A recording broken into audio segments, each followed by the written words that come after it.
제가 이게 파워포인트를 하면 시간이 오히려 조절이 안 돼요. 근데 워낙이 같은 얘기들을 이제 글로 쓰고 또 세뇌 탈출해서도 하고 그래서 충분히 여쭐 수 있을 것 같습니다. 어저께 저녁에 이제 누구랑 식사를 하는데 그분이 자기가 이제 저보다 제 또래거나 조금 연배인 분이에요. 근데 그분이 그런 말씀을 하더라고요. 그러니까 자기가 굉장히 슬프고 불행하다고 얘기를 하더라고요. 왜 슬프고 불행합니까? 그랬더니 요즘 이 정치 상황이나 또 이런 우리 사회의 분위기를 보면 너무 이 좌절감이 심해서 슬프고 불행하다고 얘기를 하더라고요. 그래서 제가 이제 쭉 다른 얘기가 있었지만 거두절미하고 결론적으로 말씀을 드리면 첫째 넘버원 이게 뭐랑 맞물려 있냐면 현대 문명, 그러니까 물질 문명하고 맞물려 있어요. 그러니까 조금 이따 자세히 말씀드리겠지만 현대 문명이 이제 르네상스 종교개혁부터 시작을 하거든요. 그러니까 14, 15, 16세기의 그 씨앗 단계가 거기에요. 그 다음에 그게 이제 18세기 말에 18세기에 영국에서 틀을 다 갖춰요. 그러니까 정치도 틀을 갖추고 산업혁명도 시작이 되고 그리고 이제 자유민주주의 사상도 완숙해져요. 철학까지. 존 로크나 이런 사람들. 그리고 이제 아담 스미스 이런 다 그 시대 사람들이거든요. 그래서 그리고 그게 고스란히 미국에서 전해져서 미국에서 국가가 형성이 돼요. 자, 그러면은 그 현대 문명이 처음에 시작된 이후로 지금까지 짧게 보면은 한 5, 600년, 길게 보면 5, 600년, 짧게 보면 18세기부터 보면 한 300년 정도 본격화된 시기부터 보면 이 시기 동안 굉장히 불편한 시기예요. 이 문명 자체가 불편한 문명이에요. 인간을 공동체나 도덕으로부터 떼내가지고 시장 속에서 혼자 아둥바둥 살아가는 원자로 만드는 문명이에요. 이게 현대 문명의 성격이. 이게 해결될 이 본원적인 현대 문명이 가지고 있는 본원적인 문제가 해결될 실마리가 지금 잡힌 거예요. 그게 미중 전쟁으로 나타나고 있는 거예요. 그러니까 미중 전쟁은 굉장히 그 아래 문명적인 측면이 있어요. 두 G1과 G2 사이에 뭐 권력이라든지 패권이라든지 뭐 무역 적자라든지 이걸 둘러싼 것처럼 보이고 또 트럼프도 자기 표를 얻어야 되니까 애국심에 호소를 하고 이러니까 그것만 보이지만 실제로 배경에는 우리가 문명의 아주 근본적인 문제, 그러니까 만약에 르네상스 종교개혁 때부터 치면은 한 5, 600년 묵은 현대 문명의 근원적인 문제의 해결 실마리가 오히려 보이고 있다. 첫째가.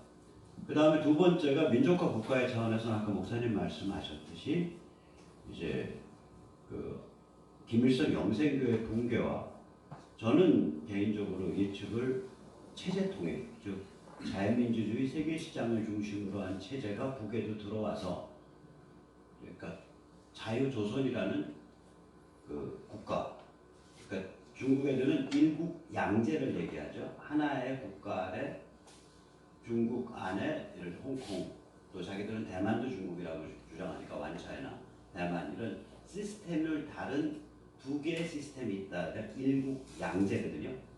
그런데 그게 아니라 저희는 일제 양국이죠. 하나의 시스템, 두 개의 국가. 그래서 그 두 개의 남북의 두 개의 자유민주주의 국가 사이에 자유 코리아 국가연합, 프리 코리아 컨페더레이션. 컨페더레이션은 연방보다 굉장히 낮은 거예요. 그걸로 사실상의 통일로 갈 거다. 그런 국가 민족에 관한 변화가 맞물려져 여기. 그 다음에 이제 이런 상황에서 우리가 이제 특히 탄핵 이후에 지금 목사님 말씀도 절절하게 그걸 전하고 있는데 내가 대한민국이나 사회에서 살아가는 성원이고 국민인데 시스템 자체가 이렇게 막 붕괴하고 흔들리는데 나는 뭘 할 수 있냐. 그리고 그게 나라는 개인 실존과는 무슨 의미를 가지냐? 이 개인 실존의 차원이 같이 걸려 있어요 여기에. 그래서 그 양반한테 불행하다고 또 하신 분한테 어저께 물은 거예요. 슬프다고. 아니 인류사에서 어떤 사회가 문명 차원의 문제와 국가 민족 차원의 문제와 개인 실존 차원의 문제가 한 축 위에 올라간 시대를 사는 그런 사람들이 몇 명이나 되겠습니까? 지금 목숨을 받고 살고 있는 70억 명. 지금까지 목숨을 받고 살다 죽은 한 70억 명 될 거예요. 그게 인구가 급격히 편차했으니까. 현생 인류가 태어나서 아마 목숨 받고 살다 죽은 사람이 75명이 안 될 거라고요. 이때까지.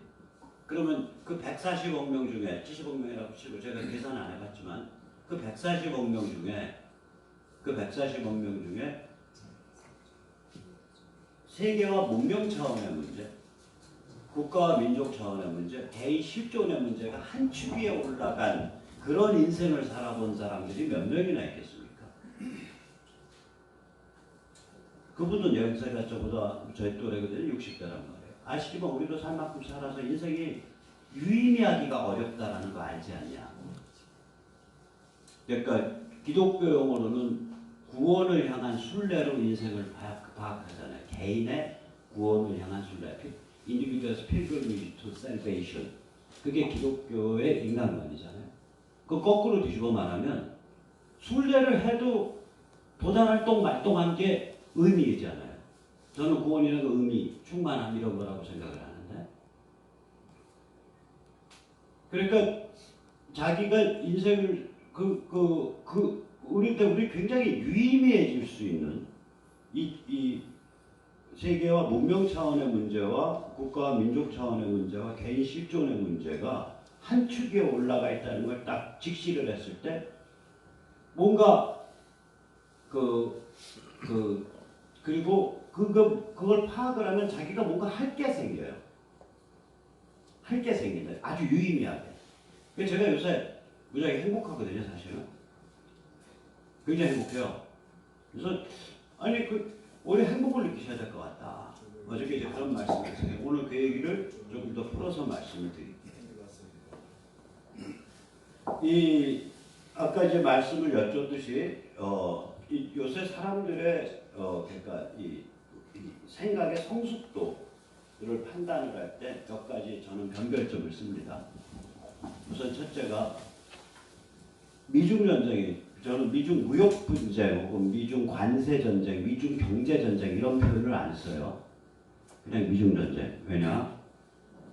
이거는 중국이 최근에 이란을 역성들면서 발표했던 소리 환구시보에서 그 소리가 자기 심정, 자기 케이스를 대변하는 소리거든요.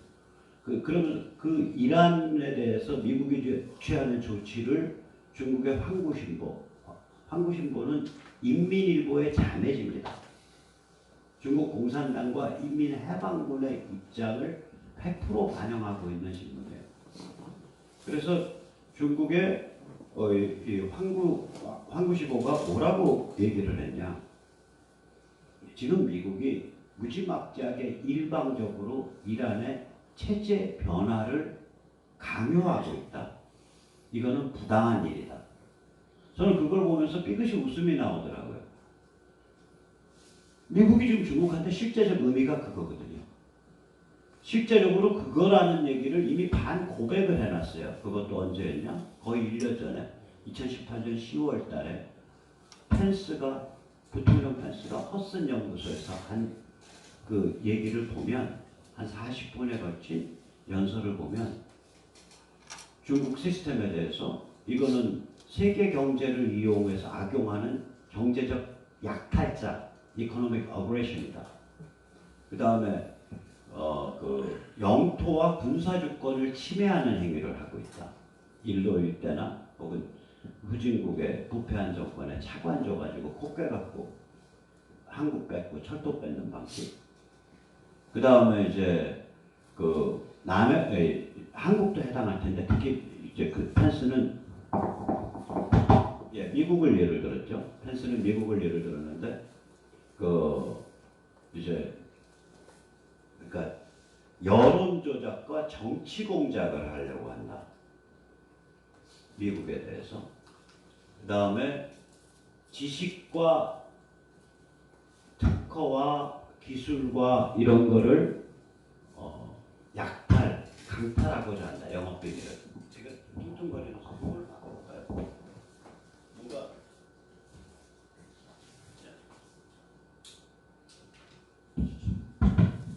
예예 좀 나을 것 같아요. 그런 한 6-7가지 이야기를 들었단 말이에요. 포켓두벅에 북한의 핵과 미사일도 들어가 있고 이런 행위를 하고 있기 때문에 얘들은 G2로서 현대 문명에서 이런 행태를 가지고 이 행태를 고치지 않으면 현대 문명의 G2로서 쓸 자격이 없다. 결국 그 소리예요. 그러니까 거꾸로 말하면 너의 행태를 근본부터 고쳐라는데 중국의 행태가 근데 시스템에서 나오는 거거든요. 여기서 잠깐만 얘기를 드릴게요. 자, 우리가 이제 이 소련과 동구권은요, 공산당이 있고 공산당에서 군대가 만들어져요.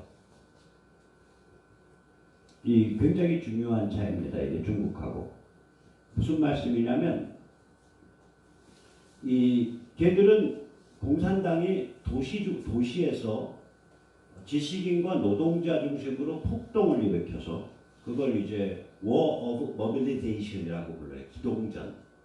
혹시 그람시, 좌파 그람시가 말하는 War of Mobilization이 그거예요. 기동전이 도시에서 공산당이 주도하는 도시 폭동을 얘기하는 거예요. 주요한 그 참여자들은 이제 공산당이 이끄는 지식층, 청년 지식층과 노동자가 됩니다. 그래서 그렇게 해서 도시에서 권력을 장악하고 그 다음에 군을 만들거나 군을 장악해서 그리고 나서 내전 과정을 거쳐서 공산국가가 형성되는 거예요. 그게 소련에서 일어난 일입니다. 그리고 그 모델이 원래 그러니까 막스 레닌주의, 그러니까 정통 클래식 공산주의의 모델이에요. 그런데 중국은 무슨 일이 벌어졌냐? 중국에 뭐 옛날에 무슨 도시가 많았겠어요? 지식층이 많았겠어요? 노동자가 많았겠어요? 근데 중국은 굉장히 부끄러운 역사죠. 중국 사람들의. 세계 최악의 농민 반란이 한 20년 가까이 지속됐다고요. 1850년대. 그 농민 반란의 이름이 태평천국이에요. 자기들이 만든 나라가 천국이에요. 헤븐. 천당. 태평천당이에요. 그 지도자가 홍수전인데 자칭 크리스찬이에요. 이게 기독교 사교 국가예요. 그래서 성경을 들고 나는 야훼의 둘째 아들이고 예수의 동생이다라 그러면서 사람을 죽여서 이게 중국 전체 인구의 한 10%쯤 죽었어요. 어느 정도 극악한 광분 상태냐면 마지막에 남경인가 어느 도시에 몰렸을 때 10만 명 정도가 투항을 안 하고 집단 불신자살했어요. 단체로. 그래서 이게 세계에서 최악의 농민 반란이고 역설적으로 세계에서 가장 규모가 큰 기독교 국가로 꼽혀요. 물론 기독교 사교 국가로 꼽혀요. 중국의 적화 과정은 홍수전이 성경을 들고 나는 예수의 동생이고 야훼의 둘째 아들이다라고 하는 그 농민 반란이 막스 레닌 책으로 바뀐 거에 지나지 않아요. 똑같아요. 패턴이. 즉 농민 반란이에요. 당이 약해요. 당은 원래 도시 중심이거든요. 그럼 이게 어디서도 드러나냐면 북한의 국부는 슈티코프예요. 테렌트 슈티코프라는 사람인데 이 정통 공산주의 사회에서는 당에서 군으로 민간인한테 하루아침에 군복을 입히고 장교, 계급장을 달아서 내보내요. 그거를 정치장교라고도 부르고 코미사르라고도 불러요. 원래 이름은 프랑스어의 코미사르입니다. 이게 왜 그럼 나폴레옹이 그 짓을 했거든요. 그럼 얘는 나가면 어느 정도 파워냐? 옛날 우리 권위주의 시대 때 보안사 파워 좋았잖아요. 권위주의 시대 때 보안사가 가지는 파워의 10,000배, 10,000배 파워를 가져요. 이 정치 장교들이. 군을 장악하는 거예요. 소련은 이제 야전에 진짜 군인들의 자존심이 있기 때문에 정치 장교가 올라갈 수 있는 최종 계급이 별 3이에요. 그리고 별 3짜리 최고위 정치 장교의 숫자는 3명으로 제한되어 있어요. 그 중에 가장 무서운 놈이 극동궁 사령관으로 온 거예요. 그게 슈티코프예요. 얘는 나이도 많지 않은데 왜 그 자리에 왔냐? 극동궁 사령관의 임무가 뭐냐면 북한의 기지를 만들어서 만주에서 벌어지게 될 국공내전에서 중국 공산당을 지원해서 중국을 격화시키는 것을 서포트해 주는 게 극동군 사령관의 임무입니다. 그래서 실제로 중국의 국공내전이 2차 세계대전 끝나고 4년이 진행됐는데 그 중에 3년이 만주에서 됐고요. 만주에서 결판이 지어지고 나서 중국 전체가 적화되는데 1년밖에 안 걸려요. 추가로. 국공내전 역사를. 그럼 만주에서 싸우다가 소련으로 도망가면 미국한테 항의받으니까 얘들이 다치거나 물자가 부족하면 북한으로 튀어들어가는 거예요. 그래서 거기서 몸 회복하고 다시 탄약 챙기고 포탄 챙겨서 다시 두만강 압록강 건너서 다시 만주로 들어가는 거예요. 그래서 국공내전 때 북한이 중국 적화의 기지였었어요. 이걸 극우도로 진행시킨 게 테렌트 슈티코프예요. 슈티코프라는 사실상의 북한의 국부입니다. 얘가 어느 정도 국부냐? 소련군 제88 국제여단 대위였던 김일성이요. 45년 8월 달에 띄우는데 이 철딱선이 없는 30대 배불뚝이가 개기름 흐르는 놈이 악마 같은 놈이죠. 눈치 빠르고. 아 이제 대중집회 나온다 그러니까 자식이 소련 군복을 입고 나왔네. 거의 쪼이다 까갖고 다시 집어넣어갖고 민간인 복장 입혀서 튀어나오고 있어요. 소련 애들이. 그러면 자기 위성국가가 아닌 척해야 자기 책임이 덜하잖아요. 걔들이 김일성도 33살에 1912년생이니까 46년이면 저기 34살에 얘 띄워주려고 김일성 대학을 북한이란 국가보다 먼저 만들잖아요. 34살짜리 청년 장교를 띄워주려고 종합대학을 만든 애들이 소련 애들이 그 정도로 얘를 띄워줬다고요.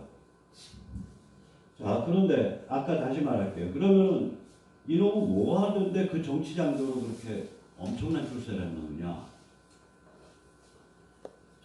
20대 때에 1930년대 소련에서 스탈린이 공산당 고위 간부들을 숙청을 했단 말이에요. 그러니까 혁명 당시부터 고위 간부였던 자들 중에 살아남은 정치국원 중심으로 해서 보면 살아남은 사람은 둘밖에 없어요. 하나는 스탈린 본인이고 또 다른 사람 다른 하나예요. 그 고위 간부들, 혁명 원로들을 숙청하는 데에 1등 공신이었어요. 얘가. 청년으로서. 어떻게 숙청하는지 말씀드릴게요. 혹시 관심 있으시면 퀘스틀러라는 사람이 쓴 대낮의 어둠이라는 책을 보세요. 그게 그 스토리입니다. 이런 식이에요. 자, 죄가 없는데 국가와 당에 대한 반역을 인정을 하게 하고 그 다음에 여기 형장에서 이슬로 사라지게 만들 수 있다. 이게 어떻게 하냐면 얘들이 다 개백정들이잖아요. 음모를 짜서 남을 함정에 빠뜨리고 예를 들면 소련 공산당 지금 그 숙청된 놈 같으면은 그 실화에 같아 루바쇼프라고 소련이 독일 공산당을 컨트롤할 때 연결책이었던 고위직이에요. 독일이랑 소련이 1939년에 독소 불가침 나치랑 스탈린 사이에서 독소 불가침 조약을 맺었을 때 독소 불가침 조약을 맺었을 때 그러니까 스탈린이 나치에게 히틀러에게 독일 공산당 명부를 줬다고요. 그때는 각국의 공산당들이 소련을 조국으로 여길 때예요. 1945년 이전에는. 그러니까 선물로 독일 공산당 명부를 줬다고요. 그러면 루바쇼프라고 독일 공산당 컨트롤하러 나간 소련의 고위직 공산당원은 지금 여기 참 순진하고 열혈 혁명 전사인 독일 공산당원 보면서 너 잘 싸워라 잘 싸워라 하는데 마음속에서 얘 조금 있으면 잡혀서 죽는 거 아는 거예요. 그게 첫 장면이야 그 소설에. 그러니까 그 소설은 명부 건너졌다 이 사정은 너무 상식이라서 안 나와. 근데 그 사정을 알고 첫 장면을 보면 그 첫 장면이 뭔지 보인다고. 공산혁명이라는 건 그런 과정이거든요. 사람을 불쏘시개로 태워서 써버린단 말이에요. 그러니까 자 이제 로바쇼프를 이제 숙청할 차례가 됐어. 스탈린에서 잡아놓고 뭐라고 설득을 하는 거냐면, 아니 선배님은 안 하나 이 사정 다 아는 거 아니요. 우리가 당과 혁명을 위해서 애꿎은 사람 잡아 죽인 게 한둘이냐. 선배님 손에 피 잔뜩 묻어 있을 거 아니에요. 이제 바로 당과 혁명을 위해서 선배님이 죽어주실 차례가 됐다. 나도 차례가 오면 그렇게 갈 수 있다. 선배님이 당과 혁명을 위해서 봉사할 수 있는 마지막 방식은 반역을 걸머쥐고 사형당하는 거다. 이걸 10박 12일, 11일, 20박 21일을 밤도 안 자고 지치지도 않고 설득하는 거야. 안 때려요? 세뇌라고. 그 이러면 이제 한 20박 21일을 그걸 당하고 나면 아 그래 나도 평생 그렇게 해왔지. 이제 내 차례가 됐구나. 내가 국가와 당을 위해서 노동계급을 위해서 마지막 할 수 있는 봉사는 내가 범하지 않은 반역을 범했다라고 말하고 사형당하는 거예요. 이게 코딩이 딱 바뀌는 거예요. 그래서 그런 관점에서 보면 지금 문재인 586 저건 다 허당들이에요. 허당들. 그런 악마성이 우리가 보는 저 배부른 악마들이에요. 배지가 불러 터져가지고 기름기가 흐르는 악마들이에요. 제가 지금 말한 분들이 이런 악마성이 아니라 무슨 말씀인지 아시겠죠? 이게 저렇게 기름기가 흘러가지고 저게 흐물흐물해진 거예요. 우리도 흐물흐물해지지만 쟤들도 흐물흐물해진 거예요. 저게 다 이게 그 참 두 짓궂은 양반들 때문에 이게 벌어지고 문화미술만하고 박정희 때문에. 아까 여기서 잠깐 삼천포 빠지면 그 목사님께서 이제 그 한국인 말씀을 하셨지만 저는 조금 다른 관점에서 봐요. 우리가 인류한테 기여한 게 대한민국이 건국되고 나서 두 개가 있습니다.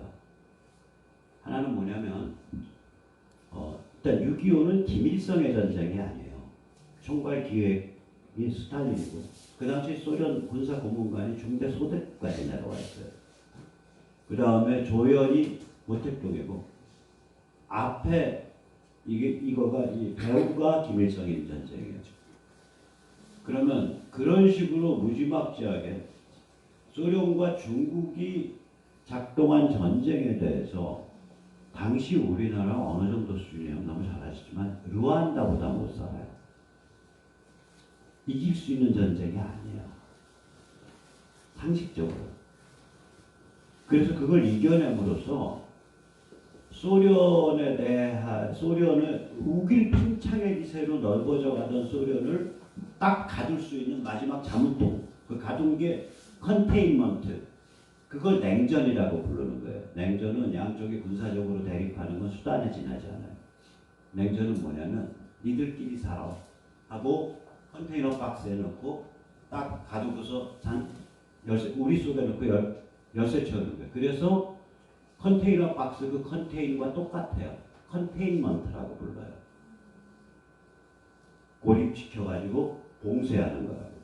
그 자물쇠 역할을 한 거야 대한민국이. 그 자물쇠의 이름이 대한민국이에요. 우리가 6.25를 통해서 형성된 나라거든요. 이게. 그 자물통에 공산체제를 우리 속에 가둬가지고 딱 집어넣고 자물통 딱 걸고 채워버렸는데 그 자물통의 이름이 대한민국이라. 두 번째 저희가 하는 일은 뭐냐면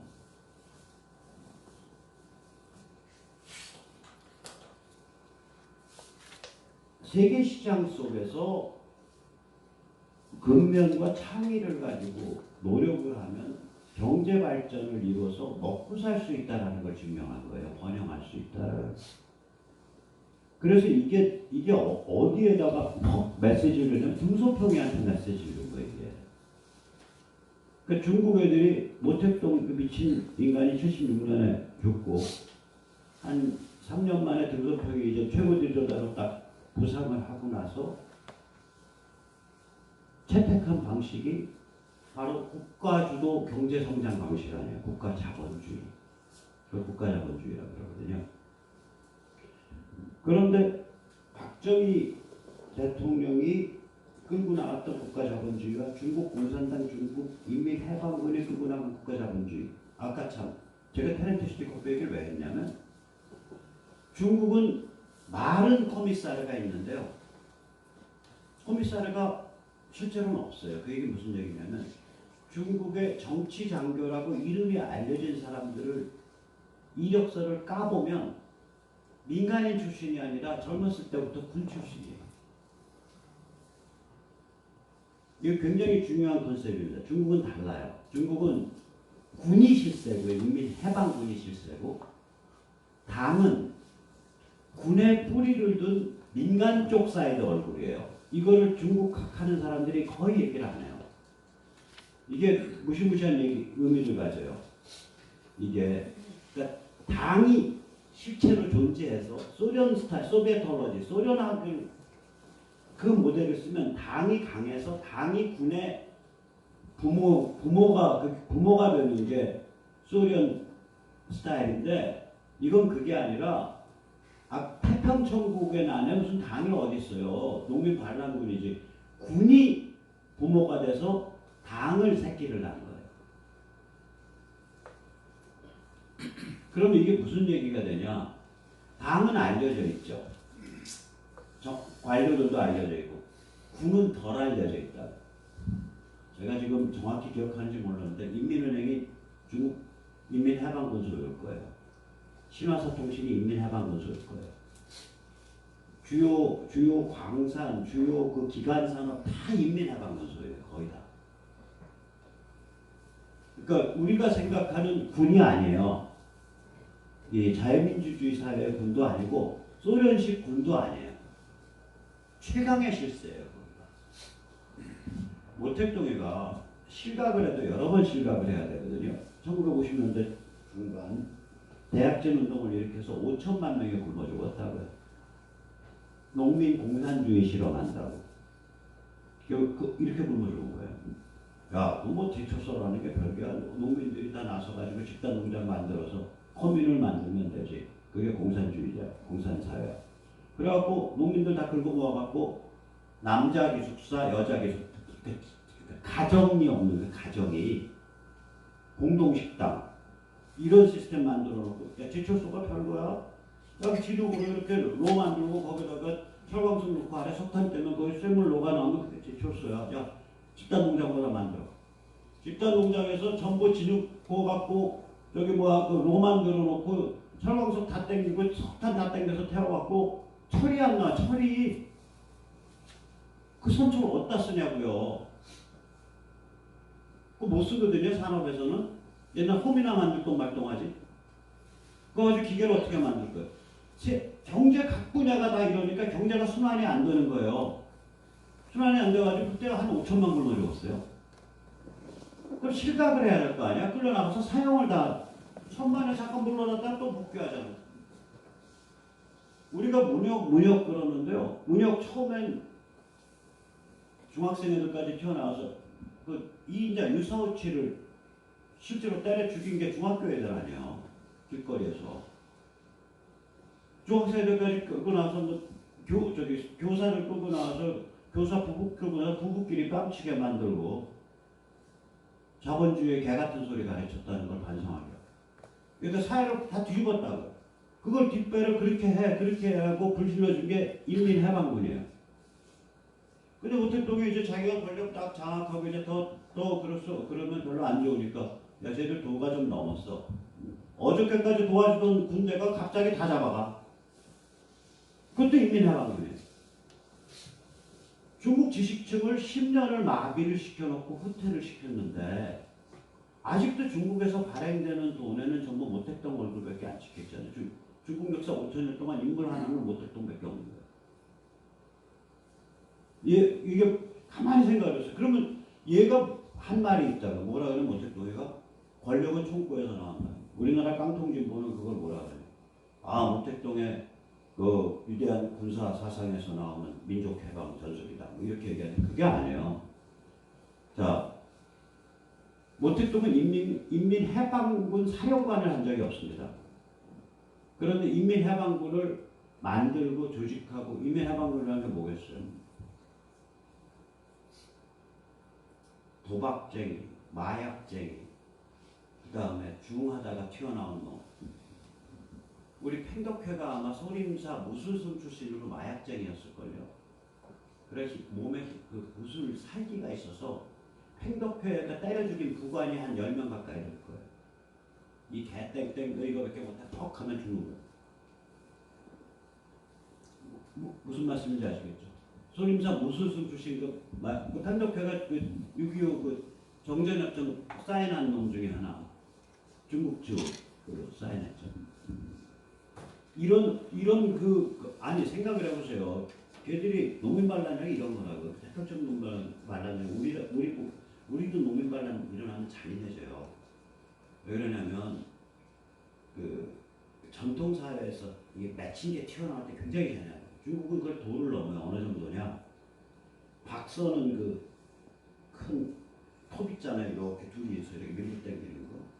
사람 묶어놓고 악질 지주라고 해서 묶어놓고 차 마셔가면서 썰어주게 해요. 이걸. 농민은 그렇게 잔인하다고요. 원래 그 전통사회의 그 반란들이라는 게 그게 달아있다고요. 잔인성이. 자, 이런 거를 나와서 지도자를 한다고 튀어나온 놈들이 이놈들이 정상이겠냐고. 반란군의 간부라는 게. 이것들을 모아서 여기에 공산주의라는 건 뭐야. 노동계급이라는 건 뭐야. 농민은 뭐야. 민족해방은 뭐야. 우리 전술은 어떻게 해야 돼. 사람들은 어떻게 포섭해야 돼. 그 다음에 우리는 적과 부닥쳤을 때 우리는 지구전을 해야 돼. 유격전을 해야 돼. 적이 밀고 들어오면 우리는 후퇴해. 그리고 나서 교란시켜. 피곤하게 만들어. 그리고 조금씩 조여가. 뭐 이런 전술들. 이걸 다 그 사람이 만들어서 그 사람이 교육을 시킨 거예요. 중국 인민해방군의 아버지이자 스승입니다. 그 사람은 중국 인민해방군에서 계급장을 단 적이 없어요. 그러나 인민해방군이 그 사람 거예요. 그래서 모택동의 말에 권력은 총구에서 나온다는 게 뭐냐면 공산국가가 되면 갑자기 당이 강화되죠. 왜냐면 다스려야 되니까. 그 다음에 관료 조직이 강화될 거 아니에요. 그러면 이제 옛날 자기 개념으로 보면 이것들이 이제 일가를 이뤘다고 머리 쳐들고 입 바른 소리 할 거 아니에요. 그러니까 그 말이에요. 야, 권력은 우리 중화인민공화국은 농민반란군이 만든 나라야. 근데 농민반란군이 내 거거든. 너희 객일래? 그 소리예요. 그게 권력은 총구에서 나온다. 그 총구는 내 거다. 그 두 문장에 빠져 있어요. 권력은 총구에서 나온다. 총구는 내 거다. 개기지 마라. 뒤에 두 문장에 빠져 있는 거예요.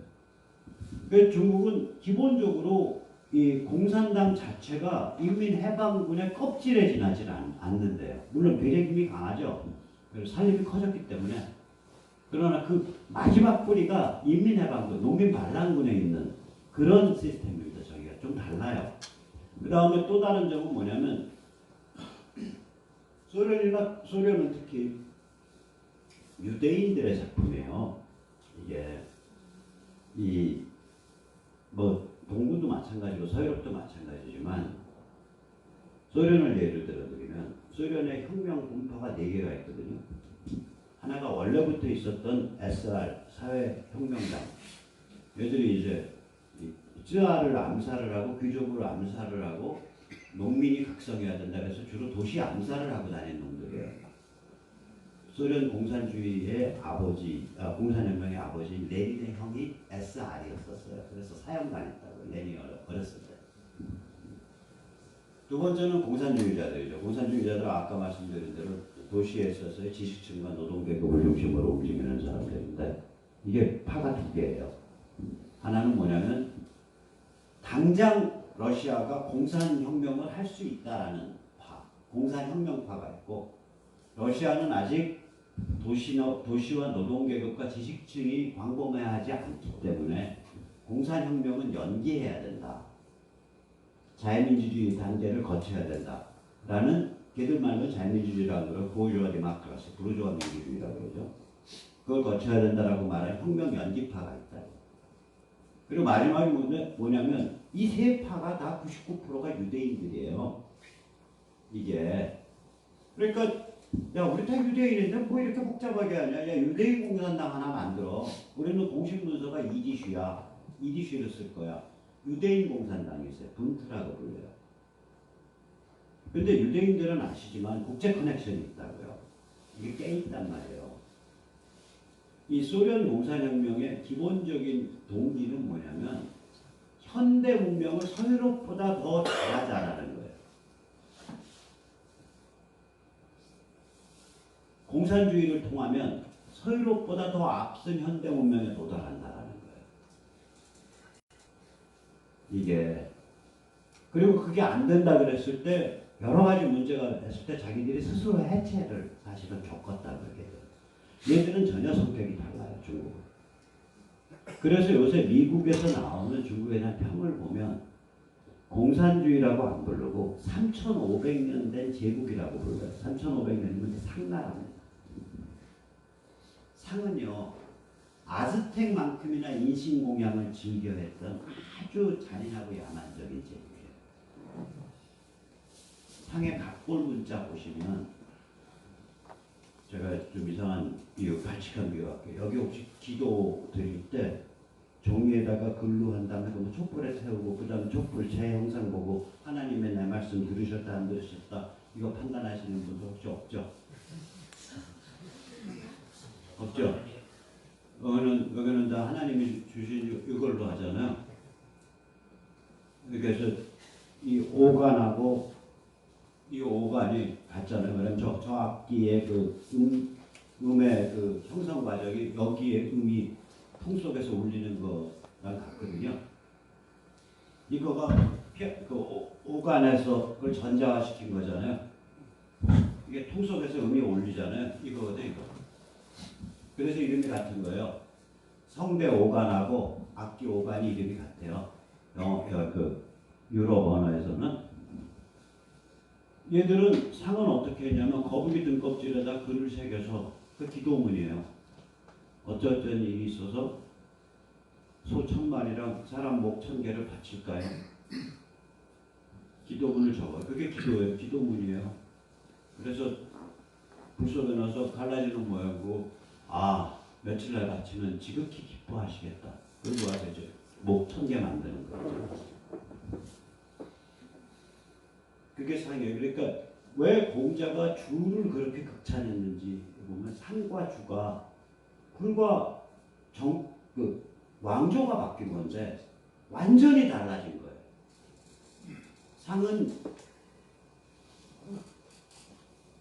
마야, 잉카, 아즈텍이고요. 주는 우리가 아는 그 주예요. 근데 중국의 문제는 뭐냐면 이것도 제가 발칙한 비유 들어드릴게요. 기독교가 몇 번 점프했나 내가 생각을 해봤거든요. 죄송합니다. 저 점프라고 불러요. 아브라함 때 한 번 점프하죠. 모세 때 한 번 점프하죠. 빅점프만 얘기하면 제가 대충 하는 거. 바빌론 유수 때 신도 공동체가 만들어지잖아요. 바빌론 유수 때 이게 시내고구가 확립된 거거든요. 바빌론 유수 때 점프하죠. 죄송합니다. 예수님도 점프라고 불러서 그때 점프하죠. 그 다음에 그 가르침 해갖고 글로벌 종교를 확 퍼뜨려 버리잖아요. 사도 바울. 그때 점프하죠. 그 다음에 종교개혁 때 점프하죠. 마지막 점프 또 있어요. 회중교회가 완성되잖아요. 영국에서.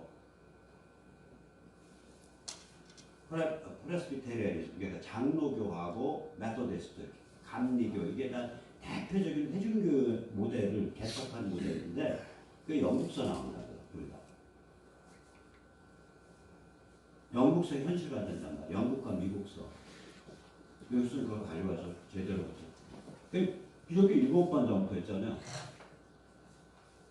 아브라함이 한 4,000년 전 사람이라고 한다면은 4,000년 동안 7번을 점프한 거예요, 이게. 그 백이.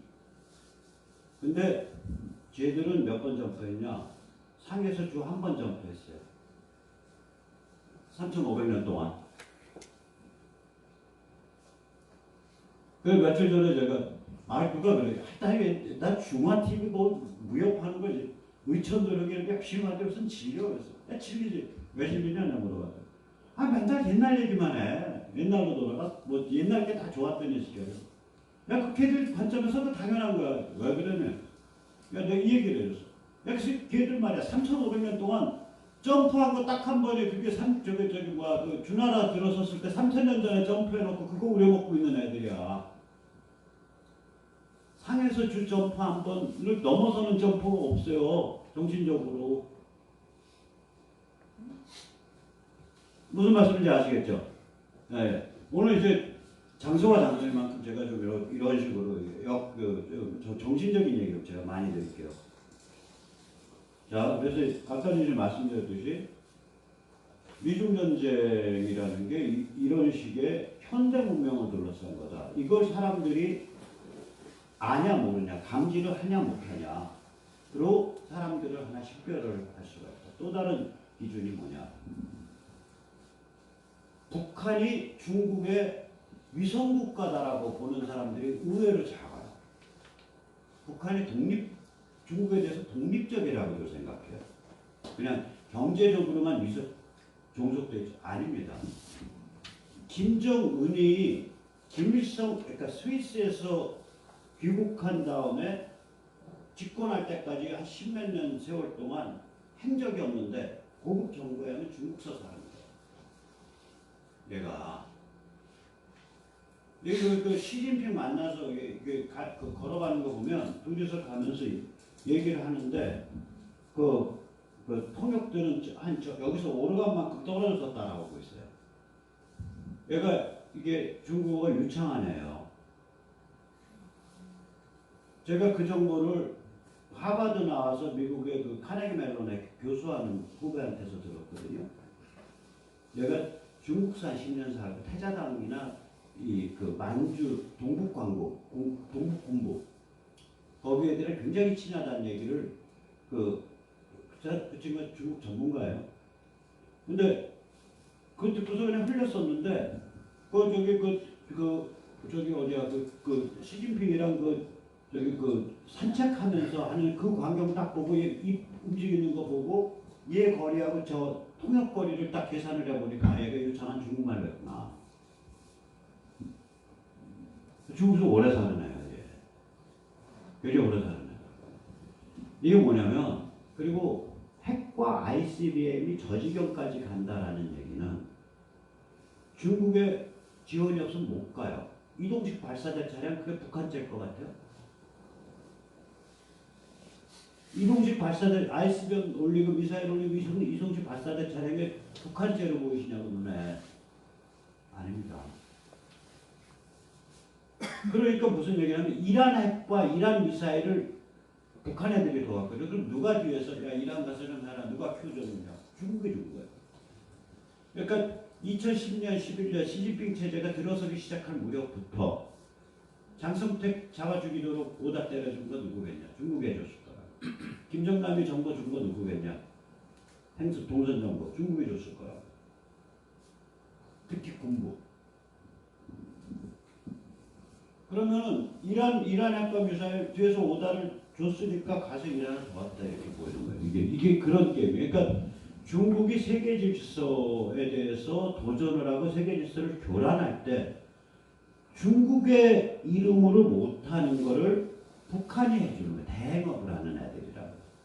그러니까 북한이 중국의 위성국가고 도발 대행업체다. 이거를 인지하는 사람들이 많지 않아요. 그래서 첫째, 미중전쟁이 이건 문명과 가치를 둘러싼 근본적인 거고 이거 계속 온고잉한다. 물론 중국이 한꺼번에 파산하면 민폐예요. 그러니까 이걸 이게 페이스 조정을 하면서 골병 들어서 할 거예요. 예를 들어서 고기 덩어리 빨리 회복됐다고 고기 덩어리 이만한 로스를 갖다 고기 덩어리 걸어놓고 사슬 용접기로 때려버리면 그 고기가 익습니까? 삼천도 삼성 용접기라면 그냥 용접기 지나간 불들 자리만 그만 뻥 뚫리고 거기만 씻어먹고 여긴 익지도 않고 그랬죠. 근데 그거를 오븐에 뭉긋한 물에 오븐에 놓고 한 5시간 돌리면 익는 거 아니에요. 이게 기본적으로 시간의 함수라는 게 있는 거 아니에요. 그러니까 이거를 페이스 조정을 해가면서 뭉긋한 물에 놓고서 천천히 이렇게 변화를 유도해야지 급박하게 바로 내일 중국 폐업하게 국가로서 폐업하게 만들겠다고 몰아붙이면 저 걸로 가요. 우리한테는 피해가 와요. 마치 뭐랑 똑같으냐면 일본 열도 침몰해라 떠드는 사람 똑같아. 일본 열도가 침몰하면 대한민국은 쓰나미에 1분 동안 잠기거든요. 대한민국 전체는 모르겠어요. 저기 어디 설악산 꼭대기나 여기 남겨놓고 지리산 꼭대기나 그 쓰나미에 1분 동안 잠겨요. 그거는 똑같은 거예요. 중국에 하루아침에 침몰해버리면 하루아침에 국가 폐업을 하면 그것도 문제라니까요. 무슨 말씀인지 아시겠죠? 그게 다 세상 일이라는 게 페이스를 두고서.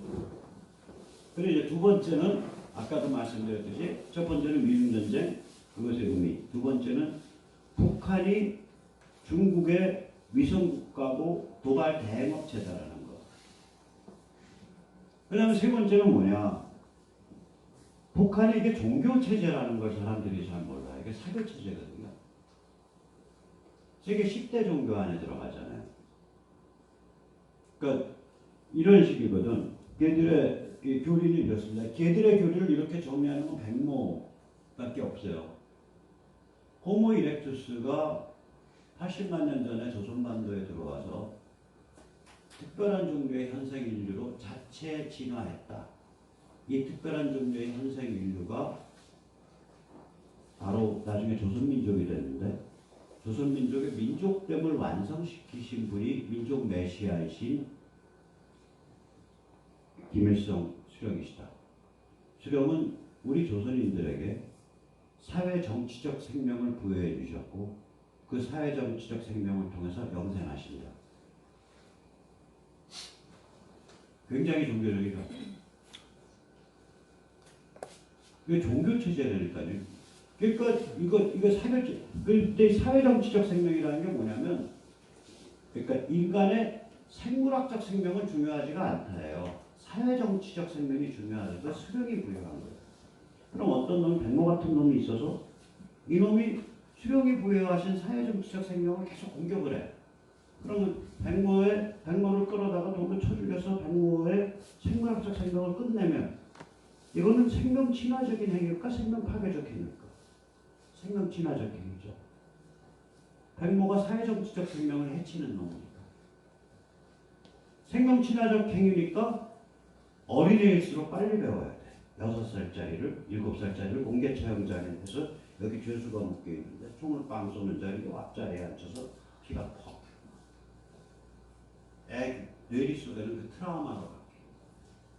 인간이 개처럼 잡혀 죽이는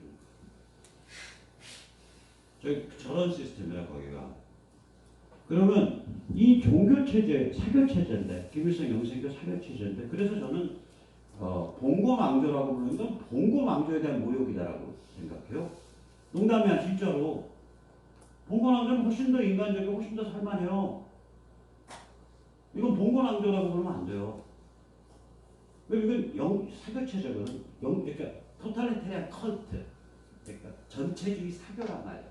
그러니까 아가동산 백백교, 그러니까 구원파는 굉장히 구원파나 뭐 신천지 그런 자들이 모르죠. 구원파 같은 굉장히 그건 점잖은 거고 집단 살인이 일어난 데들이 있잖아요. 그 오대양이 집단 자살이었고요. 아가동산하고 백백교가 집단 살인이 일어났죠. 아가동산 백백교의 한 1000만 배쯤 더 악화된 시스템이라고 보시면 돼요. 엄마인데. 사교체제죠. 근데 문제는 뭐냐? 이게 사교체제니까 종교적 상징물이 있죠. 그게 핵과 미사일이에요. 그렇게 세뇌를 해왔다고. 우리는 핵과 미사일을 가지고 우리의 주체적 특성을 외부 세계와 상관없이 영원토록 유지할 수 있다. 사교 체제니까 첫째 핵과 미사일이 여기에 상징물이 십자가라면 그 사교의 상징물이 핵과 미사일입니다. 만약 이 공간에서 십자가 꺼내버리면 이 공간의 의미가 없어지듯이 그 체제에서 핵과 미사일을 꺼내면 시스템의 의미가 없어져요. 두 번째, 모든 사교 체제가 다 그렇잖아요. 외부 세계를 적으로 돌리잖아요. 외부가 아주 흉악한 악마가 지배하는 세계니까 이 사교 시스템 안에서 우리가 구원받아야 된다, 보호받아야 된다. 이게 사교의 기본 구도거든요. 외부 세계를 악마화시키는 거죠. 근데 비핵화한다는 얘기는 개혁 개방으로 나간다는 거예요. 자기들이 그 시스템 자체가 지속 가능한 시스템이 아닙니다. 그래서 이게 다시 한번 바꿔서 말씀드리면 북이 제가 세 가지 정리해서 지금 상황을 하나는 이건 현대 문명에 대한 게임이다. 미중 전쟁은. 그래서 이건 굉장히 오래가고 근본적인 게임이다. 두 번째는 북은 일정한 그 영생교 사교 체계다. 이건. 세 번째는 사교 체계의 로직은 뭐냐? 외부를 악마화하고 핵과 미사일을 종교 상징물로 만든 거예요. 자, 여기서 이제 모든 게 다 이제 근데 이런 생각을 사회 지도층이나 지식층이나 조중동이나 이런 데서 국회의원들이나 이런 사람들이 많이 해야 되는데 이런 생각을 안 하는 거예요. 이거를 이 세상 모든 일이요. 마지막 가면은 굉장히 단순한 명제, 출발 명제가 이렇게 단순해질 때가 있어요.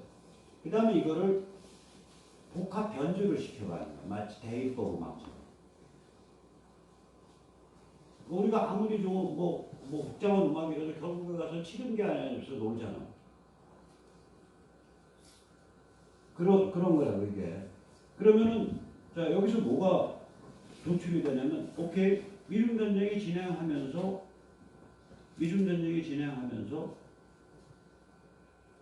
중국이 무력화된다면 중국이 망하는 거랑 무력화는 달라요. 무력화라는 건 뭐냐면 한반도 급변 사태 때 중국이 군사적으로 개입할 의지가 없어지는 상태.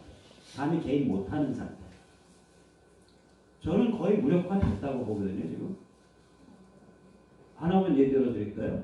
혹시 시간이 되시면 Salute to America. 그러니까 엊그저께 미국 7월 4일 한국 날짜 7월 5일 날 현지 시간 7월 4일 저녁에 그 링컨 메모리얼 그 리플렉션 펀드라고 되죠. 긴그 물바다는 호수 있고 그 저쪽에 그 타워 서 있고 링컨 모니먼트 서 있고 저기 뭐 이런 거기서 이제 그 사람들 운집해서 갔을 때 한 50분 트럼프가 얘기를 했는데 그 중에 4분의 3, 30분 이상이 30분 이상이 군사 얘기예요. 군사 얘기입니다. 그러니까 미국의 군인들이 얼마나 그 훌륭한 일을 했고 우리를 위해서 얼마나 희생해왔고 그러면서 미국이 5군 체제잖아요.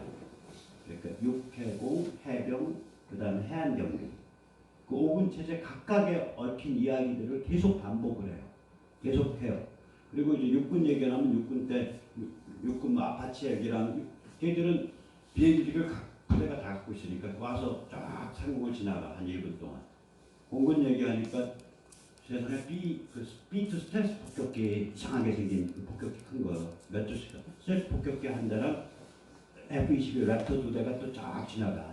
저공 비행에서 바로 머리로 쭉 하고.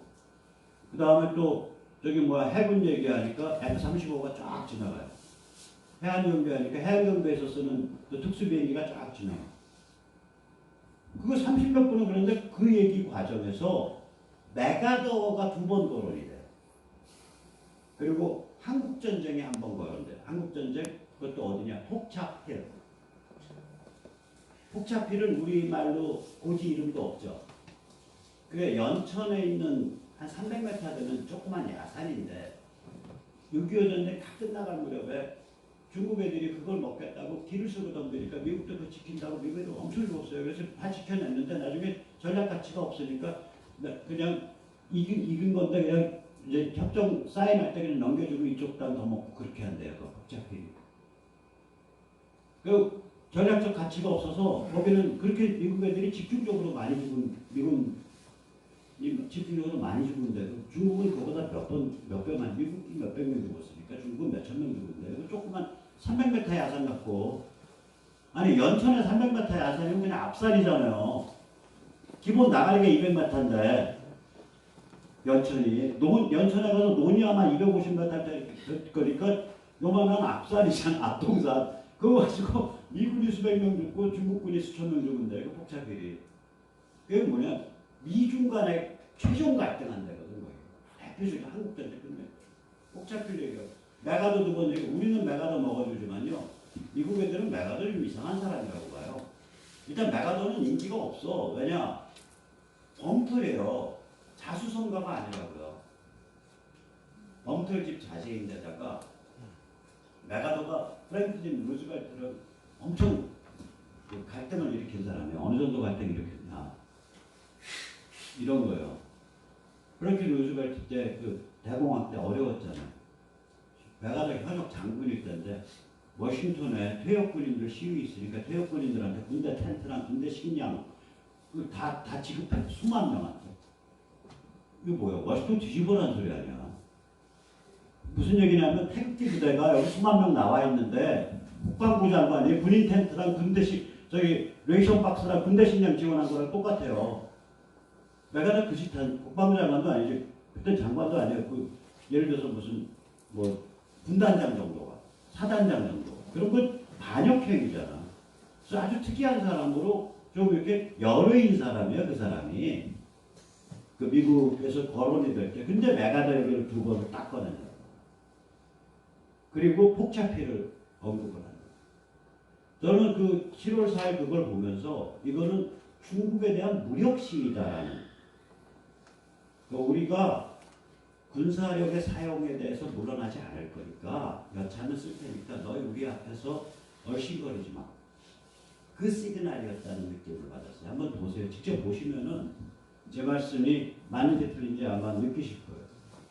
아 지금 독립기념일 날 46분인가 47분짜리 연설에서 30분 이상이 군에 대한 거였다니까요. 근데 5분을 하나 그 5분에 얽힌 얘기하는데 그때마다 5분 비행기들이 한 1분씩 지나가고 비행기 지나갈 때는 저기 우리 그 뭐 F-35가 지금 지나가고 있습니다. 해서 또 1분 쉬고 그 비행기 왱 하고 지나가고 또 이제 그럼 이제 F-35 해군이었으니까 그 다음번에 해병 얘기도 하고 해병은 어떻게 만들어졌고 어떤 영웅적인 일이 있었고 누가 희생이 있었고 아주 눈물 나는 감동적인 스토리 얘기하고 또 지금 해병에서 사용하는 무슨 뭐 정찰기가 지나가고 있습니다. 왱 하고 지나가고 그렇게 30분 이상 그렇게 했어요. 그러니까 이게 완전 의도된 거죠. 의도된.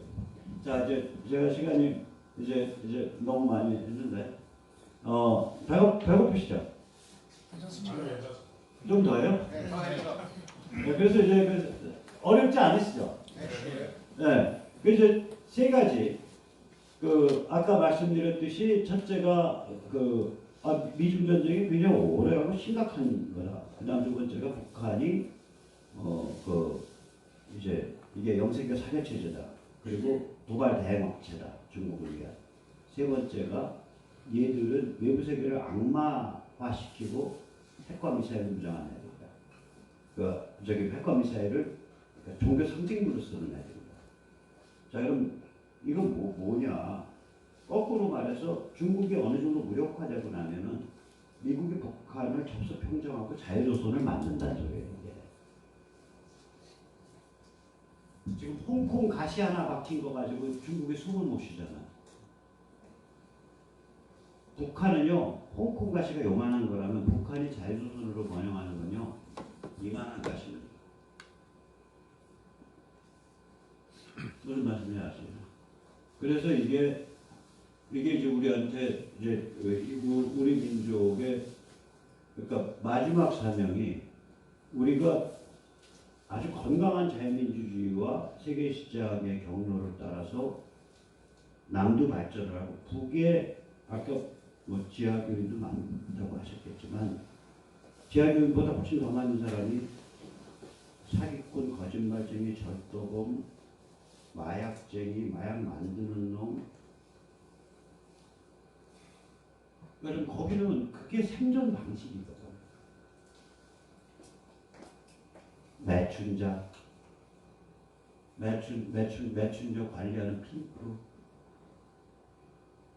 이거가 생존 방식이란 말이에요. 이게. 야생동물처럼 산다. 야생동물보다 더 지독하죠. 국가가 누르니까 튀어다니시는 거예요. 그럼 이런 사람들이 한 세대 혹은 반 세대 걸쳐가지고 혹은 한 세대 반을 걸쳐서 뻗젓한 세계 시장 속에서 먹고 살아가는 당당한 개인도 부활되는 거를 우리가 옆에서 응원해주고 박수 쳐주고 암시를 주고 자극을 주고 이 역할이 우리가 그 도우미 역할이 우리가 바람잡이 도우미 역할이라고요. 북한의 인간 부활은 우리 몫은 아니고 우리가 할 수 있는 바람잡이 도움이죠. 섭리에 의해서 된다고 하는 거건 본인들에 의해서 추동되는 거니까 본인들 마음으로부터. 그 과정이 그리고 그걸 통해서 남북이 번영하는 자유민주주의 세계시장 체제 속에서 살아가는 8천만 커뮤니티가 형성되는 거. 국가가 둘이든 뭐 어쩌고든. 그걸 잘 해내는 게 우리가 인류한테 가지고 있는 세 번째 사명이에요. 대한민국이라는 이름으로. 혹은 현대 문명을 살아가는 한국인이라는 이름으로. 그걸 잘 해내는 것 자체가 중국 공산당과 인민해방군이 주도하는 중국의 저 혹독한 국가자본주의 체제에 목에다가 이만한 가시를 박아놓는 거예요. 그 모델 케이스를 보여주는 거예요. 운암 이승만이 주도해서 그 무시무시한 스탈린이 이끌고 모택동이 돕고 김일성이 앞전에 나선 그 전쟁을 침략을 이겨내고 소련 공산주의를 그 체제를 우리 안에 집어넣고 자물통을 채운 게 우리가 첫 번째 기회였다면 박정희 때 세계시장 속에서 먹고 살아가는 이 방식을 보여줘서 모택동의 폐해를 딛고 중국이 개혁개방으로 그래도 튀어나오도록 지금 중국이 잘 꼼짝 못하는 이유가요. 소련은 여기서 조금만 넘었습니다. 아까 옆길로 갔다. 박정희 대통령의 국가자본주의와 중국 공산당 인민해방국 국가자본주의 완전히 다릅니다. 박 대통령은 이 시장을 인간의 욕망이 시장 속에서 정상적으로 작동하도록 하려면 어떻게 해야 되나를 많이 고민을 한 사람이에요. 그래가지고 맨 마지막 그 사람 작품이 79년도 1월 달에 결정을 한 작품이에요. 그게 뭐냐면 국가자본주의 해체를 결정한다. 그게 그때는 안정화 정책이라고 불렸어요. 계획은 강경식, 김재익이 세웠고 그걸 리드한 사람은 당시 경제부총리 신현학이고요.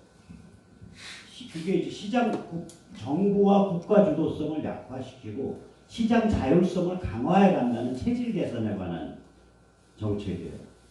이건 굉장히 저는 박정희 대통령이 뭐 경부고속도로 지고 포항 제철하고 그것도 그런 눈으로 보이는 물리적으로 드러난 업적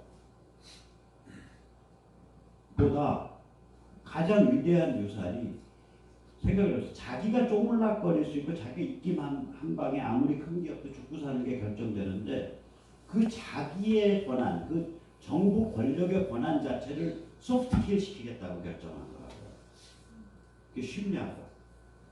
마지막 자기를 다 내려놓는 겁니다. 그게 제일 중요한 업적이었다고요. 그리고 그 전두환, 저 어렸을 때 굉장히 미워했고 전두환 미워한 나머지 빨갱이 길을 열심히 갔지만 그 전두환에 대해서 인정을 해줘야 될 일은 뭐냐면 그 박 대통령이 79년도에 만든 시장 주도 정책을 한치의 오차 없이 일관되게 밀고 나가서 우리나라가 85년, 6년이 되면 딱 선진국 유형의 궤도에 진입을 한 거예요. 그게 체질 개선이 끝난 거라고. 체질 변화. 그거는 인정을 해주고 그 다음에 전두환을 잡아주기든 법정에 세우든 그 다음에 욕을 하든 돌팔매질해서 깨먹든 해라. 제가 뭔 말씀인지 아시잖아요. 인정을 하고 그 다음에 뭘 해야지 사람을 그런 식으로 하는 건 아니다. 네. 저 지금도 그 사람에 대해서는 이제 옛날부터 반감이 있어서 이제 대통령 짜자 전두환 하잖아요. 그냥. 근데 그러나 그 사람이 그런 역할을 했다라는 거, 그 쉬운 일 아니에요. 절대 쉬운 일 아니에요. 자, 그럼 이제 우리가 이런 이런 차이가 있는 거예요. 쟤들은 그게 아니라, 예를 들어서 다른 얘기 들어볼게요. 제가 지금 잘 모르죠. 우리나라 시멘트 공장에서 아마 레미콘 공장까지 옮겨주는데 한 $50도 안 넘을 거예요. $40, $50 사이 거예요. 한 톤에. 중국이 $70, $80예요. 공장에서 보는. 중국 시멘트 제조업의 평균 제조 이익률이 40%가 넘어요. 삼성전자보다 높아. 영업이익률이. 우리가 아마 3% 5%일걸? 우리나라 시멘트 제조업이 3% 5%를 못 넘을 거예요. 영업이익률. 이게 무슨 얘기예요? 우리가 영업이익률이 40%라는 얘기 첨단이다. 시멘트가 첨단. 말이 되는 소리 그게? 저건 중무장대한 전통적인 기간산업이니까 영업이익률이 낮아야 된다고요. 매출 대비 영업이익률이. 이게 얼마나 무서운 숫자냐면 40% 영업이익률이라는 게 시멘트 공장에서 큰 거 1000만 톤 하거든요. 1000만 톤에 저기 70불씩 팔고 있다 그러면 애들이 시멘트 공장 1000만 톤짜리 하나 지어놓고 1조를 벌고요. 1조. 공장 건설비를 매출 대비라면 2년 만에 뽑는 거예요. 1조를 벌면 4천억이 남는다는 거예요. 그럼 주주들이 나눠갔잖아요. 주주들이 다 인민해방군이거나 고위관료거나 성정부. 그러니까 겉으로 인정할 수 있는 기관인 주주가 한 60, 70% 되고요.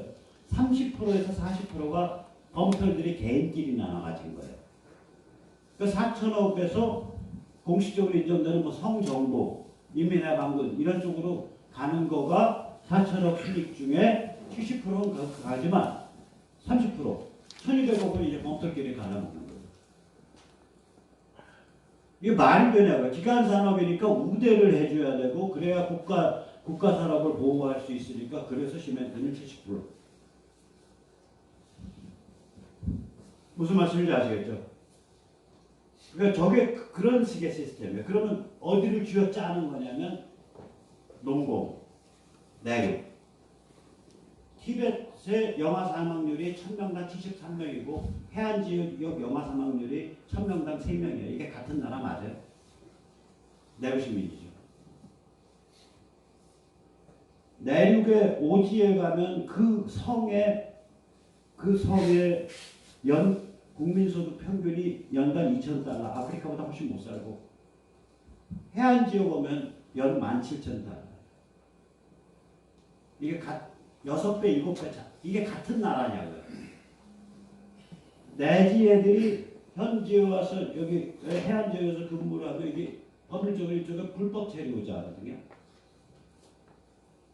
애를 자기들끼리 결혼해서 애 낳으면 불법 체류자이기 때문에 공립학교를 못 보내요. 싸구려 보습학원 보내요. 제가 중국 드나들었을 때 2016년에 그 불법 체류자의 자녀 하나를 어린애 7, 6살을 공립학교를 집어넣는데 그게 심천 동관이거든요. 심천 뒤에 광주 동관인데 400만 원 들어요. 한국 거. 뒷돈으로. 그러니까 이런데요. 그러니까 이게 좀 달라. 이제 그런 문제들이 이게 불거져 나오는 거예요. 그래서 제가 이제 말씀드리고자 하는 건 뭐냐면 우리 사회에서 좀 이런 인식이 앞으로 언론이나 정치인이나 이런 사람들이 많이 가져야 된다. 그게 지금 굉장히 큰 문제다. 그리고 이제 결론적으로 말씀드려요. 이제 한 5분, 10분 더 말씀드릴게요. 그냥 하는 거. 이게 아까도 말씀드렸지만 이제 이거 현대 문명이 왜 이렇게 망가진 거야? 한국 사람들이요 이렇게 정신이 망가진 게 머리에 이게 독을 3번 맞아서 그래요. 독을 이게 아까 제가 현대문명의 인간을 르네상스 뭐 종교개혁 한 5, 600년 전에 시작됐다고 인간을 도덕이냐 공동체로부터 떼내갖고 시장 속에서 아둥바둥 떠서 살아가는 원자로 만드는 경향이 있습니다. 이게 굉장히 심각한 현대문명의 문제거든요. 이 경향 때문에 현대문명이 이게 많이 좀 문제가 많은 거예요, 실제로는. 그런데 이게 이제 서양은 굉장히 오랫동안 이 병을 알아요. 지난 최소한 프랑스 혁명 때부터 이 병을 아는 거예요. 완전히 무도덕한 상태, 해체 상태. 예를 들면 그래서 그게 언제 그게 달하냐면 1968년 프랑스 68 그리고 미국의 반전 때 그게 달해요. 지금부터 한 50여 년 전에. 그럼 해체가 그게 달하면 어떤 상태가 되냐? 이런 상태가 됩니다. 야, 뭐 섹스가 남녀끼리만 하는 법 있냐? 뭐 남자 여자도 섹스할 수 있는 거지. 야, 어떻게 민법상 부부가 꼭 남녀가 돼야 돼? 남남 여녀도 민법상 부부가 될 수 있는 거지. 그걸 꼭 남녀 섹스, 남녀 부부만 고집하는 건 편견이고 좀 싸나운 소리야. 애들 그런 거 가지면 안 돼. 애들한테 성인의 감수성을 길러줘야 돼. 그러면 유치원 때부터 남자애들한테 옆에 있는 여자친구랑 서로 남녀 옷 바꿔 입게 만들고 남자끼리 뽀뽀 훈련도 시키고 여자끼리 뽀뽀 훈련도 시켜야 돼. 이런 거예요. 진짜로 그렇게 믿는 거예요? 그 쟤들이 말하는 성평등 교육 아니에요? 그리고 그 다음에 이런 식이죠. 야, 그 세상에 선거하게 어딨냐. 뭐 다 상대적인 거지. 다 거기야 세상 일이라는 거. 세상에 옳고 그름이 어디서 절대적인 게 그것도 다 상대적인 거지. 그러니까 다 뜨뜻하고 다정하고 연민이 있고 부비부비하고 뭐 이런 거가 중요한 거지. 너 뭐 그렇게 다 재단을 내세워서 말라요? 그런 거 아니야.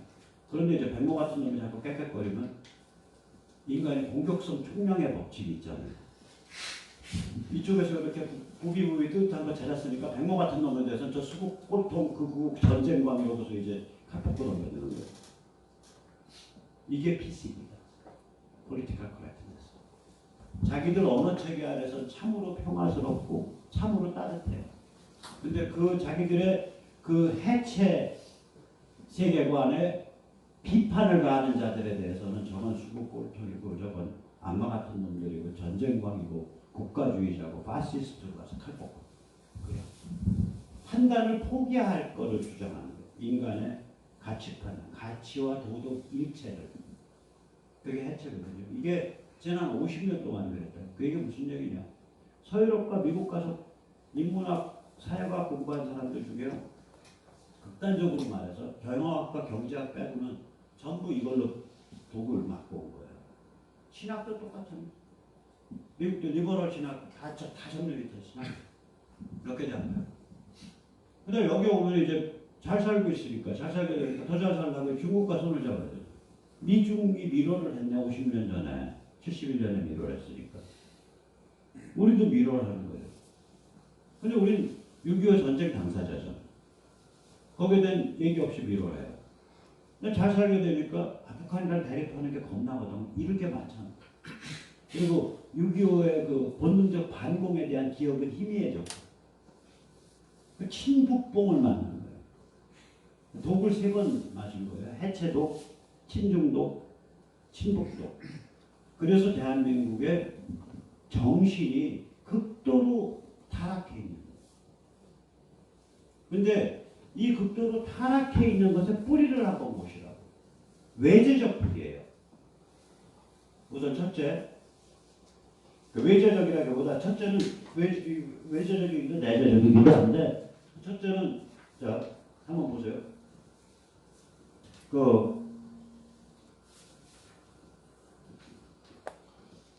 잠깐만요. 첫째는 해체라는 건 현대 문명의 질병이잖아. 거기서부터 번져 들어온 거예요.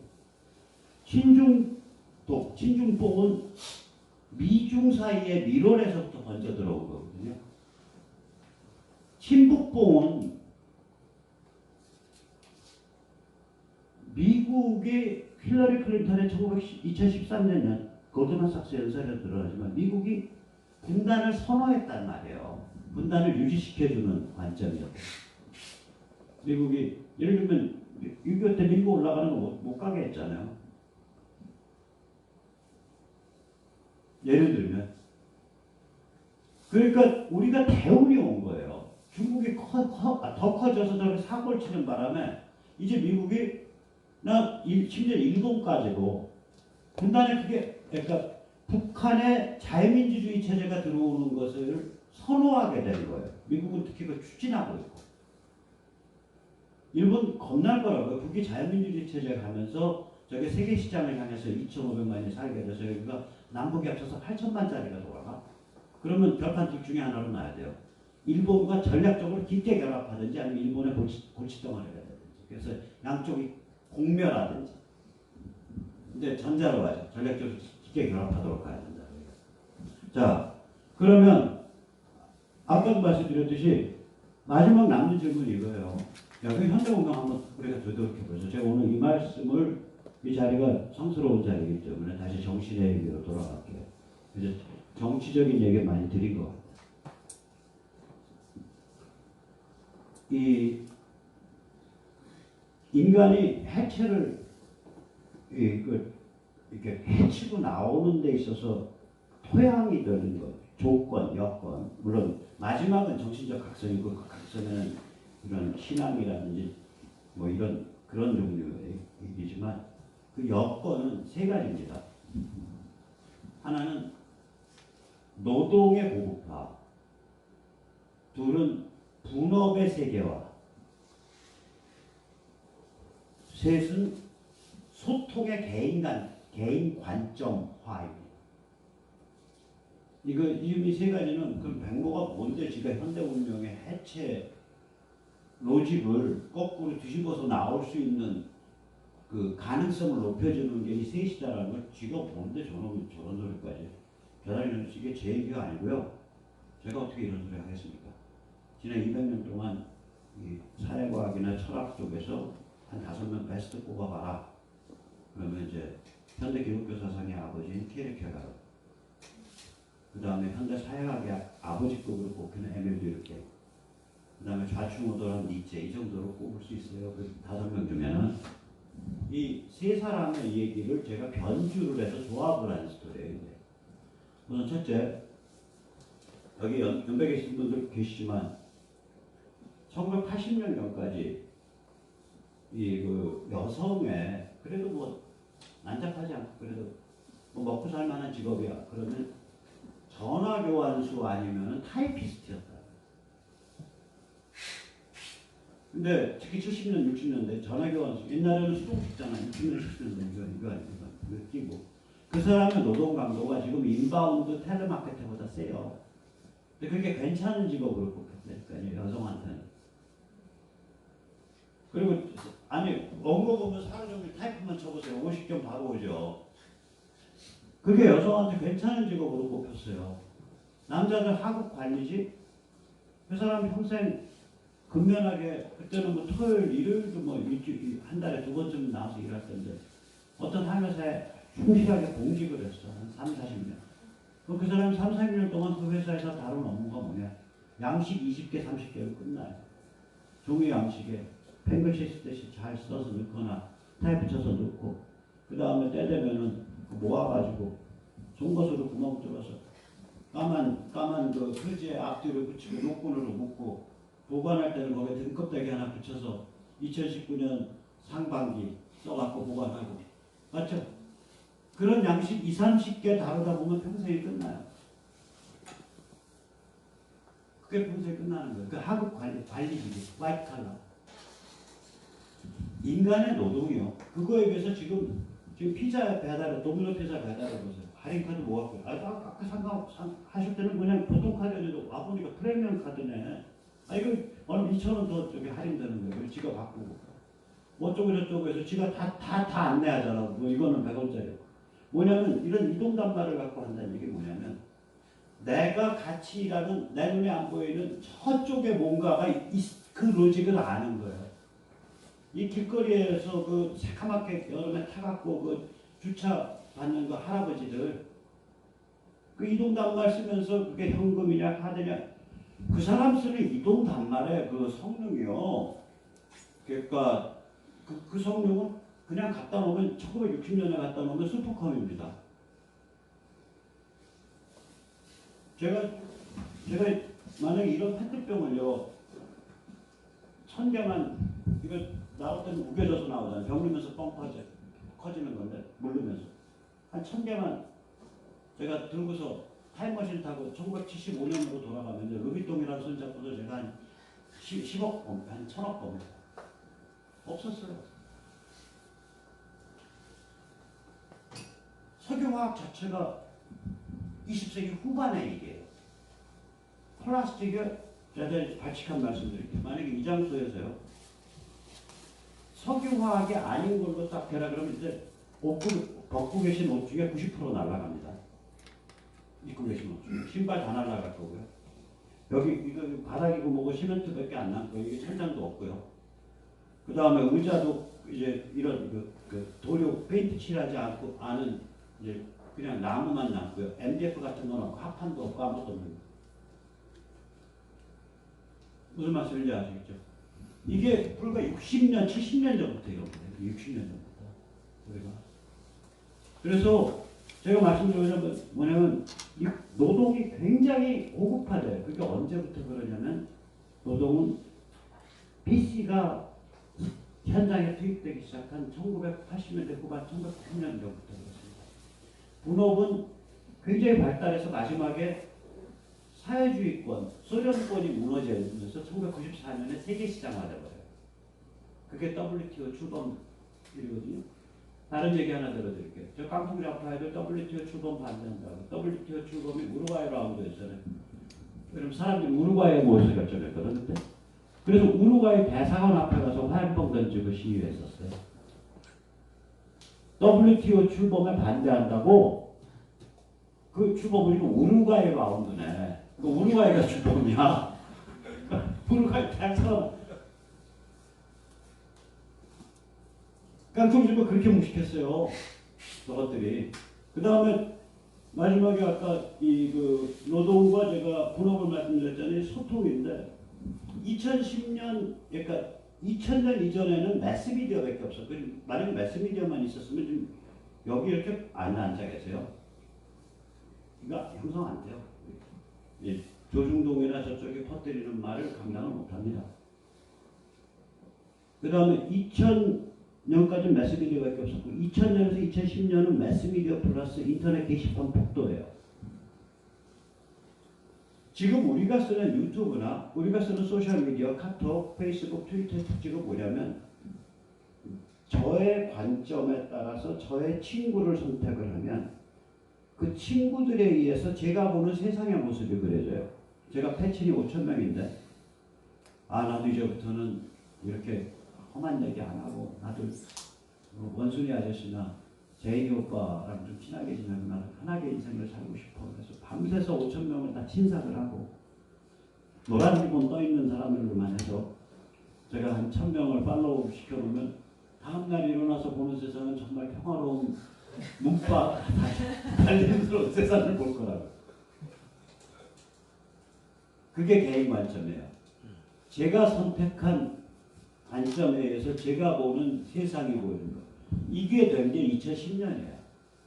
그런데 개인이 뭐냐?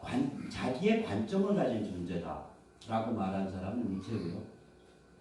개인이 되면 각기 그렇게 자기의 의견을 원칙을 갖고 얘기를 하면 굉장히 달라질 것 같아요. 굉장히 사회가 분열될 것 같은데 오히려 진실에 수렴한다라는 얘기를 한 게 키에르케가르입니다. 키에르케가르에서 때는 거짓이다라고 그랬어요. 오직 개인만이 진실될 수 있다. 하나님 앞에 단독자 개념이에요. 기독에서. 그래서 이런 그러니까 지금 우리가 목도하는 현상은 자 보세요. 1990년대, 80년대 후반 90년부터 노동이 급격하게 고급화됐다. 그 다음에 94년경부터 완전히 분업이 세계화돼서 나날이 진행하고 있습니다. 그다음에 2010년부터 개인 관점 소통이 점점 더 강화되고 있어요. 이거 뭐냐면 현대 문명의 폐해, 내장되어 있는 문제점, 인간을 도덕이나 공동체로부터 유리시켜서 시장 속에서 아둥바둥하게 살아가는 그런 존재로 만든 이 도끼가 있거든요. 현대 문명에. 이 도끼를 그러니까 이겨낼 수 있는 기반들이에요. 이제 노동이 고급화되고 소통이 개인화되고 그 다음에 분업이 세계화되고 이 도끼를 이겨낼 수 있는 보약이라고 얘기해요. 이게 이런 보약이다라고 말한 거는 대단히 이상하게도 120년 전에 에밀 듀르갱입니다. 에밀 듀르갱. 그 사람 말은 뭐냐면 노동이 저급화되고 소통이 성립을 안 하면 인간은 짐승이 된다. 그래서 짐승이 뭐냐면 아모랄, 무도덕 개체 상태예요. 그래서 이런 현대 문명이 르네상스 종교개혁 이후로 그 해체의 소용돌이가 가장 심하게 몰아쳤던 게 가장 세련되게 몰아쳤던 게 굉장히 세련된 식으로 몰아친 게 지난 50년 동안 몰아쳤었는데 그 와중에서 다시 그걸 커버할 수 있는 그걸 회복할 수 있는 그런 다이내믹이 쭉 만들어졌고 그게 미국을 중심으로 해서 특히 만들어졌고 거기다 마지막에 셰일 혁명까지 붙어서 안정적인 에너지 안보 질서가 들어오게 되니까 게임이 완전히 바뀌어버린 거예요. 그래서 우리가 지금 눈에 보고 있는 건 이런 현대 문명의 챕터가 바뀌는 데서 나오는 문제입니다. 이게 현대 문명의 문제점이 많았을 때 미중 1월이 일어나고 미국이 중국을 저렇게 엉터리 없이 키워주는 일이 발생했고 우리는 친중으로 치닫고 우리는 결과적으로 친북으로 치닫고 미국이나 유럽 가서 공부해 오면 해체를 배우고 이런 거에서 이제는 거꾸로 나선이 거꾸로 풀리고 있는 거예요. 거꾸로 이렇게 감겨 들어가던 게 이런 식으로 거꾸로 지금 풀리기 시작한 거예요. 그래서 오래 사셔야 돼요. 오래 사셔야 돼요. 재밌는 일은 아니고 이렇게 600년 정도 만에 일어나는 일이라. 그래서 예 오늘 여기까지 모시겠습니다. 네.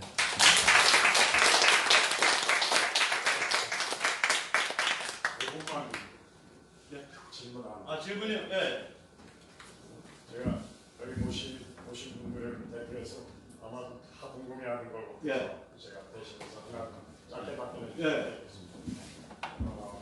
많은 우파 전문가들이 있지만은 트럼프의 속내를 우리 박수현 대표님처럼 이렇게 잘 들여다보시는 분이 없다고 저는 그렇게 생각하고 아마 이 자리에 계신 분들도 그렇게 생각할 겁니다. 물론 말씀드린 전쟁이는 아니시지만 트럼프가 북한 문제를 지금 현재 어떤 방향으로 어떻게 몰고 가서 북한 문제를 해결할 것 같으신가? 박 대표님의 고견을 그러니까 트럼프 진영의 특징이 뭐냐면요, 북을 중국의 위성국으로 보는 거예요. 그리고 북 핵과 미사일을 중국의 작품으로 보는 거예요. 그게 힐러리 클린턴이나 이쪽 민주당 쪽 입장은 완전히 달라요. 그러면 제가 그래서 아까 그거가 굉장히 중요한 변별점이라고 말씀드렸잖아요. 그럼 그 얘기는 무슨 얘기냐? 중국을 무력화시키면 북을 접수할 수 있다는 얘기가 되는 거예요. 그게 결론이 그렇게 나오는 거예요. 그래서 저는 중국 무력화 그리고 그게 진실이라면 중국이 무력화될수록 북은 갈팡질팡하게 돼요. 왜냐면 본가가 작살이 나니까 이거 내가 살 수 있을까 없을까 살 수 있을까 없을까 이게 눈에 지금 아니요 트위터 한 방에 내려오는 거 보세요. 내가 네 친구냐고 그러고 저 같으면 제가 김정은 안 내려와요. 이거 어디서 들이대 이게 엄마 우리 우습게 보냐 임마. 근데 그러니까 이게 저는 그래서 그리고 나서 북을 접수해서 그게 이제 군사 침공에서 접수할지 아니면 우당탕 공산 내부적인 무슨 게 있든지 뭐 아니면은 김정은이가 빗장 열고 10번 넣어주고 튀으려고 해서 접수할지 이제 시나리오는 그건 뭐라고 말은 못하겠어요. 결론은 접수평정하는 거고 접수평정한다는 얘기는 분명 유엔 깃발을 쓸 겁니다. 유엔사 이름으로 접수평정 들어갈 거예요. 그리고 유엔 임시행정기구 운타가 들어설 거고요. 임시행정기구가 한 2, 3년 지나고 사람들의 최소한의 자치 능력이 형성됐을 때 자유조선이 건국될 거예요. 그래서 제가 말씀드리면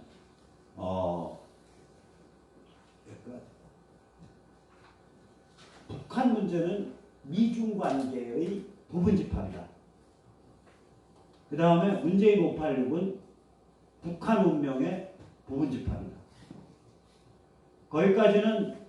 거기까지는 믿으시고 그냥 댁에서 그냥 양말 벗으시고 발 잘 닦으시고 주무시면 돼요. 같은데 발 닦으시고 거기까지만 생각하면.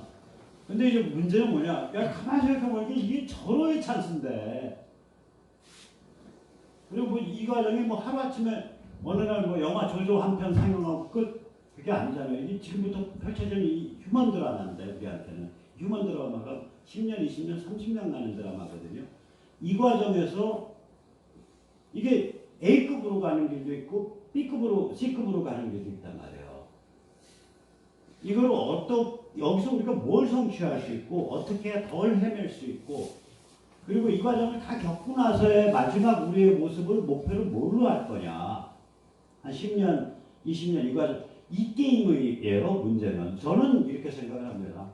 여기서 우리 사회 지식층이나 제도권 상류층, 조중동 정치권이 굉장히 악질적이라고 말할 수 있을 정도로 썩고 무기력하고 무는 이렇게 딴 생각들을 하거든요. 분단을 선호해. 제가 보기에는 적당히 긴장관계인 분단이 보수파리, 우파파리 하기 좋은 거예요. 지금처럼 권력 누리기 좋고, 괜히 세상 다 뒤집어지면은 왜 새로 적응하고 새로 하려면 너무 힘들어. 이 친구는 그런 생각을 하고 있는 것 같거든요. 꼭 중국의 무슨 조종을 받는 게 아니라. 그러면은 문제는 뭐냐면, 오케이, 분단. 우리가 어떻게 해야 이게, 사회가 원래는 빅 미디어가 제대로 이끌어주고, 정치인들 중에 리더가 좀 나와주고, 상류 지식층, 법조 이런 데서 기계 있는 소리가 나와줘야 되는데, 예를 들어서 요번에 한일 관계 터지는 거 했을 때 조중동 중에, 야, 2018년 10월 30일 대법원 결정이 개판이었어라고 정색을 하고 비판을 안 하잖아. 왜냐, 지들이 그때 잘한다고 박수 쳤었거든요.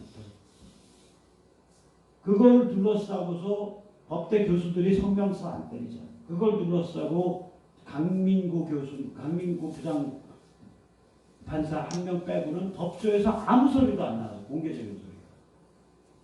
그걸 둘러싸고 대법관들이 숙기를 한다고 어떻게 문제 푸는지 헌재 사람들하고 대법관들 해서 긴급 회동을 한다. 법조 쪽에서 한 10몇 명이. 그런 얘기 없잖아요. 이것들은 상류층이 아닌 거예요. 지도층이 아닌 거야. 저쪽 성향이든 이쪽 성향이든. 자, 그럼 우리가 자유시민이 뭘 해야 되냐라는 게임입니다. 그 세네터 교수님 보시면 길을 제가 조금 제시를 할까요? 오늘 한 3, 40분 더 있으면 제가 말씀을 여쭈겠는데, 예, 그건 얘기가 길어져가지고. 네. 감사합니다.